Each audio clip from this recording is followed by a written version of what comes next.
इंतज़ार में वक्त बहुत मुश्किल से कटता है, मानो लम्हों को रोक कर किसी ने इतनी देर में कितनी ही ट्रेन तो आकर जा भी चुकी थी, मगर अमित को जिससे जाना था उसका कुछ भी अता पता नहीं था। अनाउंसमेंट पर कान लगाए वेटिंग रूम में एक बेंच पर बैठे बैठे घबराहट में कभी वो घड़ी देखता तो कभी मोबाइल में रनिंग स्टेटस देखता। उसकी ट्रेन के प्लेटफॉर्म पे पहुंचने में अब भी कोई 1.5-2 घंटे का लंबा वक्त था। इससे अच्छा तो फ्लाइट से चला गया होता। मोबाइल स्क्रीन पर देखते हुए वो बुदबुदाया।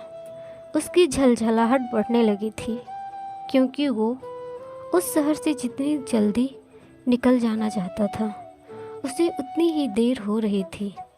कई दफ़ा वक्त मुट्ठियों में रेत की तरह नहीं रहता, चिपक जाता है, गुड़ की ढीली ढली की तरह। आखिर अब था ही क्या उस शहर में उसका, जहाँ कोई अपना दिल तोड़ दे वहाँ का कुछ भी अपना कहाँ रह जाता है और हर चीज़ काटने दौड़ती है। सड़कें, गाड़ियाँ, बाजार, ऑफिस, मकान, लोग, सब कुछ एंड एवरीथिंग। और अब ये प्लेटफॉर्म भी। तबीयत ठीक नहीं थी।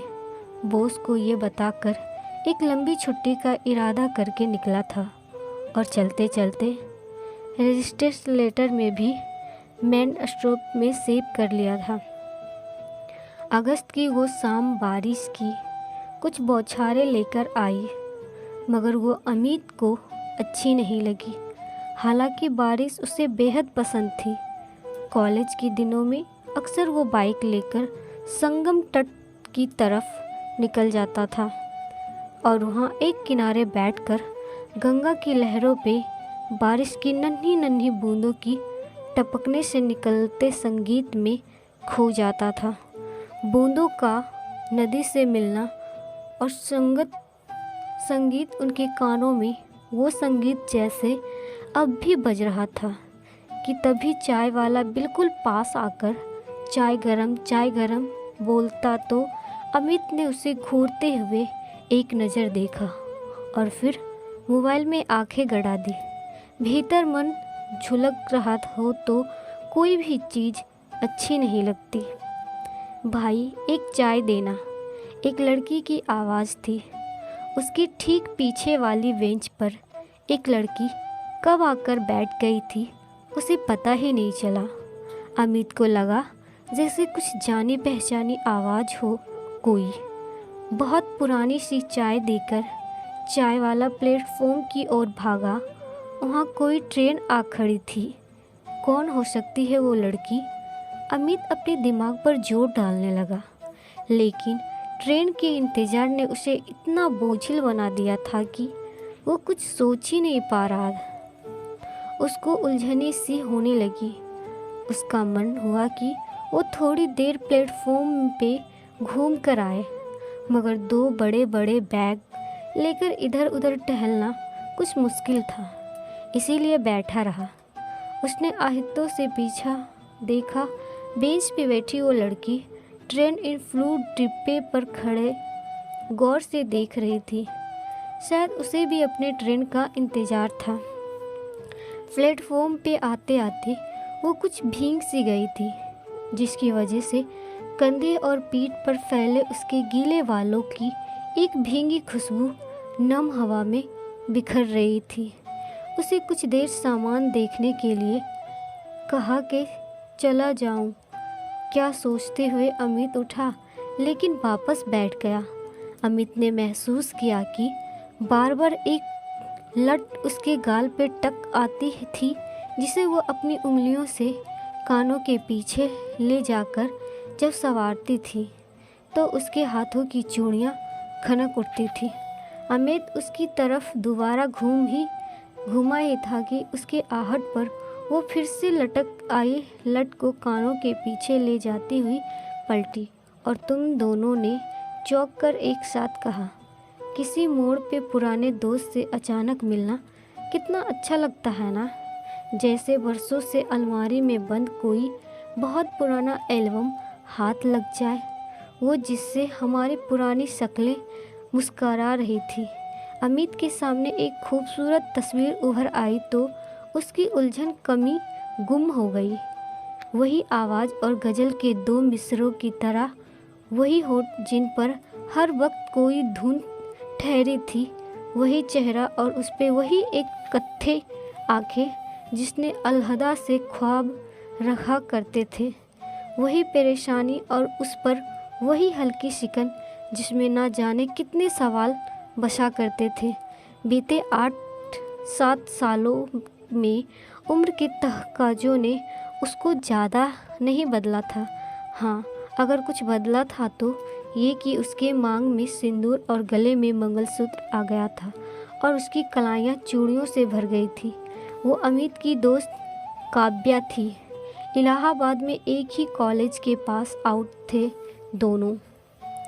तुम यहाँ कैसे? पहले अमित ने पूछा। इलाहाबाद जा रही हूँ मम्मी के पास। तुम? काव्या ने बोली।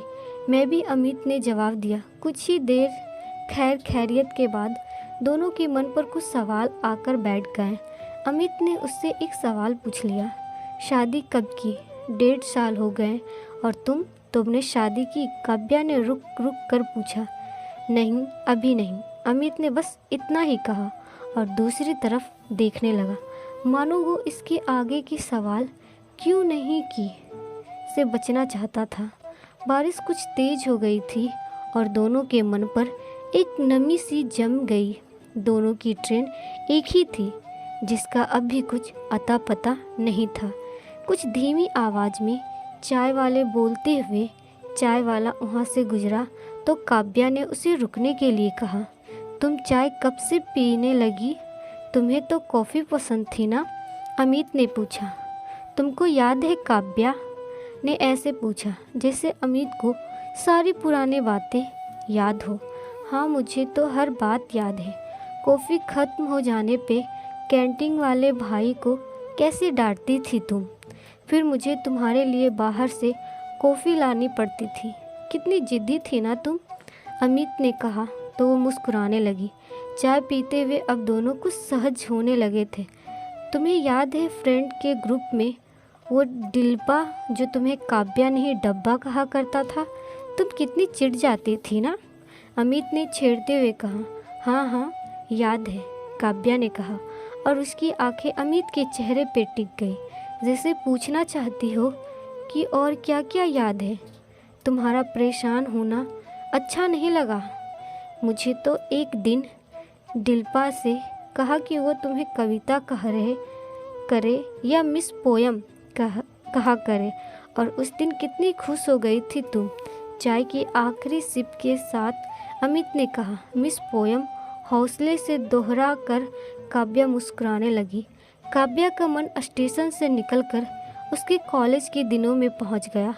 उसे उम्मीद नहीं थी कि कोई इस तरह अचानक मिल जाएगा और बरसों से साथ पर उसके मन के तारों को छेड़ जाएगा। जब पुरानी यादें आकर कुछ देर के लिए आंखों में ठहर जाती तो सामने का हर मंजर उसे वैसे ही लगने लगता जैसे किसी खूबसूरत वक्त को जी चुके होते हैं। काव्या की आंखों में प्लेटफॉर्म अब कॉलेज कंपाउंड्स बन गया था, जिसमें 7-8 दोस्त के साथ मस्तियाँ करता अमित नज़र आने लगा। वो भी क्या दिन थे जब ज़िंदगी ज़िंदगी हुआ करती थी और ख्वाब की गलियाँ कितनी रोशन थी।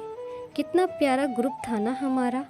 काव्या अमित की तरह प्यार से देखते हुए कहा। अहम, अमित ने जवाब दिया और उसकी तरफ देखने लगा। आज सब अपनी अपनी दुनिया में कितने खुश हैं ना काव्या। काव्या ने नर्म लहजे में कहा। हाँ, हम बहुत लकी हैं कि हमको बहुत अच्छे दोस्त मिले, तुम जैसे दोस्त मिले। अमित ने जैसे काव्या को हम ख्याल बनाकर कहा। हम सचमुच हम बहुत लकी हैं, काव्या ने खुद से कहा, जिसे अमित सुन नहीं पाया। मुस्कुराते हुए वो बेंच से उठा और काव्या का खाली कैप लेकर डस्टबिन की तरफ चल गया।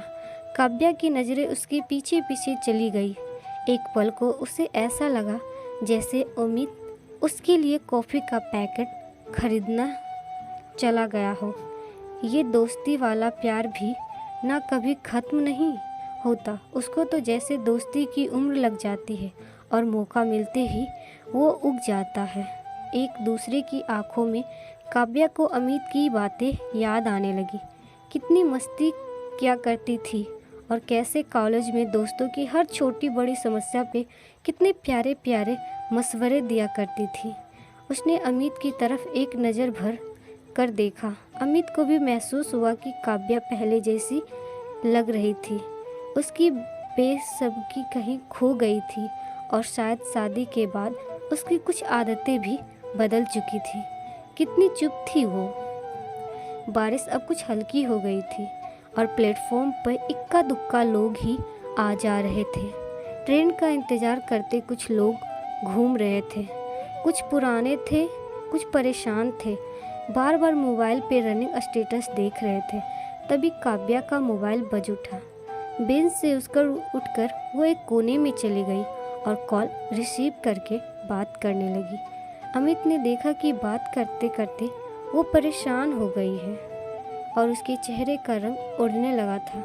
बात करके जब वो वापस लौटी तो उसके माथे पे एक नामासून सी सिकन चली और उसकी आंखों के किसी कोने में आंसू का एक कतरा दिखाई दे रहा था। हर एक वक्त खूबसूरत नहीं होता। काव्या ने मोबाइल अपने पर्स में रखा और बेंच पर निढाल बैठ गई। बोतल से पानी पिया और टिप्पल की तरफ देखने लगी। क्या हुआ काव्या, सब ठीक तो है ना? अमित ने अटकते हुए पूछा। उसे इस तरह उदास देखकर वो कुछ बेचैन सा हो गया। हाँ ठीक है, काव्या ने कहा और अपनी लट को कानों के पीछे फेंककर वो पर्स से रुमाल निकालने लगी। लेकिन रुमाल का इंतज़ार कहाँ करते हैं वो तो फ़ौरन ही लुढ़क आते हैं। गालों पे काव्या का रोना अमित को परेशान कर गया। वो चाहता था कि आगे बढ़कर उसके आंसुओं को पोंछ दे, मगर रुक गया। सारे दोस्त लकी नहीं हैं, काव्या ने कहा। उसके कहते ही प्लेटफॉर्म पे एक खामोशी बर्फ की तरह जम गई। बीते हुए दिनों के सुख और दुख एक साथ याद आ जाएं तो मन बहुत मुश्किल में पड़ जाता है कि क्या करे। सुखों पे मुस्कुराएं या फिर दुखों पे उदास हो जाएं, क्या करे। अमित काव्या की आंखों की नमी महसूस कर रहा था। आखिर क्या हुआ, क्या वजह थी कि वो उदास थी? क्या था जो उसके भीतर भीतर खाए जा रहा था? अमित जिस काव्या को जानता था वो दिल और दिमाग से बहुत मजबूत लड़की थी, टूट नहीं सकती। और अब उसके सामने बेंच पे जो काव्या बैठी थी वो कमज़ोर लग रही थी, रो रही थी। आंसुओं कमज़ोर की अदामत नहीं और दोस्ती वाला प्यार एक दोस्त की आंखों में कभी आंसू देख सकता नहीं। उसका अपना मन दोस्त के लिए कहीं चुपके से रो देता। अमित की नज़र उसकी नम आंखों पे जा ठहरी। उसने उसको बैग पर किया और बेंच पर बिठाकर बिल्कुल उसके करीब सड़क आया। हाय, व्हाट हैपन? सारे दोस्त लकी नहीं होते, इसका क्या मतलब है? काव्या, क्यों कह रही हो ऐसे? काव्या खामोश रही, लेकिन उसके गाल भीग गए। क्या तुम मुझे भी नहीं बताओगी क्या हुआ? अमित ने प्यार से पूछा। काव्या ने आंसू पोंछते हुए और उसकी ओर देखने लगी। उसे कॉलेज के दिनों का वो अमित याद आ गया। ऐसे ही तो पूछा था वो प्यार से, जब वो किसी बात पे नाराज़ हो जाती थी, लेकिन ना चाहते हुए भी उसे सब कुछ बताना पड़ता था। उसको आज भी काव्या कुछ नहीं छिपा पाई, सब बताती चली गई। काव्या के पापा ने अपने दोस्तों के बेटे से उसके रिश्ते की बात की थी। मना करने की कोई वजह नहीं थी, लेकिन कुछ दिन बाद उसे मालूम हुआ कि उसके पति को किसी और से प्यार था और काव्या से शादी तो उसने अपनी जिद्दी पिता के दबाव में आके ही की थी। छोटी छोटी बातों को लेकर आए दिन वो झगड़े करने लगा। कुछ दिन तो काव्या ने किसी तरह बर्दाश्त किया, लेकिन कब तक करती? वो ऐसे रिश्तों का बोझ नहीं उठाना चाह रही थी जिसमें प्यार कभी था ही नहीं। शादी के रिश्ते में सब कुछ मिल जाए, लेकिन अगर प्यार ना मिले तो निभाना बहुत मुश्किल हो जाता है। प्यार ही नहीं, तो फिर शादी कैसी? उसे और बात तलाक तक आ चुकी थी। कल कोर्ट में उसकी ही एयरिंग थी तो वो तुम्हारे हस्बैंड ने कॉल किया था। अभी अमित ने पूछा। अम्मा कहकर काव्या सिसकने लगी। बाहर बारिश थम गई थी और भीतर अमित का दिल भीगने लगा। वो खुद भी तो काव्या की तरह अनलकी था।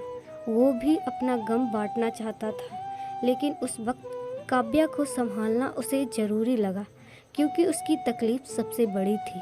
अक्सर लोग प्यार को नहीं पहचान पाते। काव्या, तुम फिक्र मत करो, सब ठीक हो जाएगा। अमित कहते कहते चुप हो गया। जानता था इतना आसान नहीं होता सब कुछ ठीक हो जाना। चुप्पी में तकलीफ़ चेहरे पे आकर ठहर जाती है और तब उदास छिपाने से नहीं छिपती। काव्या ने अमित के चेहरे का भाव पढ़ लिया। तुम्हें क्या हुआ? काव्या ने कहा। तुम ठीक कह रही थी, सारे दोस्त लकी नहीं हैं, मैं भी नहीं। अमित यहाँ वहाँ देखते हुए बोला। कोई दर्द जुबां पे आ जाए तो नज़रें इधर उधर देखने लगती है और कुछ कहने नहीं पाती। काव्या ने अमित की हथेली पे अपनी हथेली रख दी। कहा तो अमित शायद कहने से तकलीफ कम हो जाए। अमित ने बस इतना ही कहा कि उसकी आंखों में देखने लगा। एक बहुत अपनी सी आंखों में बरसों बाद मिले दो दोस्त के दुख आपस में घुलने लगे थे। प्यार जितना ही खूबसूरत होता है, अलगाव उतना ही तकलीफ देता है। दिल के साथ कितनी ही उम्मीदें टूट जाती हैं, कितने ही सपने बिखर जाते हैं। अमित को कुछ भी उम्मीद